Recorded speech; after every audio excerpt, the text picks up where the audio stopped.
আজকের কাজ ছিল বারাসাতে। আর সকাল সকাল ট্রেন ধরে আড়ংঘাটা থেকে চলে গেছি রানাঘাটে আমি আর মা। তারপর আবার ট্রেনে করে বনগাঁ গেছি, বনগাঁ থেকে আবার ট্রেনে করে বারাসাতে গেছি। আর গিয়ে একটু লস্যি খেয়ে নিলাম যেহেতু অনেক সকালে বেরিয়েছি। তারপর এটা চোখে পড়লো, এখান থেকে দুটো কানের কিনেছি, মা বললো পেয়ারা খাবে। আর তারপর চলে গেলাম ব্রাইডের বাড়ি। আর তারপর গিয়েই আমি একটু ফ্রেশ হয়ে খাওয়া দাওয়া করে নিলাম। আর তারপর ব্রাইডকে নিয়ে বসে গেছি মেহেন্দি পরাতে। আর তোমরা জানো এই ব্রাইড আমাকে প্রায় 1 বছর আগে বুক করে রেখেছিল। আর তারপর আমি এই বছরে গিয়ে ওকে মেহেন্দি পরাতে গেলাম। আর এই ডিজাইনটা ছিল পুরোপুরি ক্লায়েন্টেরই চয়েস। আর এখানে তোমরা জানিও পুরো মেহেন্দিটা কেমন হয়েছে। আর এখন ওর কাছ থেকে শুনে নেবো যে ওর আমার কাছ থেকে মেহেন্দি পরে কেমন লেগেছে। প্রিয়াকে অনেক দিন ধরে ফলো করি, আমার ওর কাজ খুব ভালো লাগে। তো তাই আজকে বিয়ের দিনে মেহেন্দির দিনে আজকে বুক করেছি। তো দেখতেই পাচ্ছ তোমরা কত সুন্দর কাজ। তো ওর কাজ খুবই সুন্দর, তোমরা সবাই ওকে বুক করো।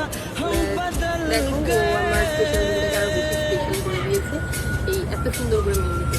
আর তারপর স্টেশনে গিয়ে 1 প্লেট ঘুগনি কিনেছিলাম, যেহেতু অনেক ঝড় বৃষ্টি হচ্ছিলো, ঘুগনি ছাড়া কিছুই পাওয়া যাচ্ছিল না।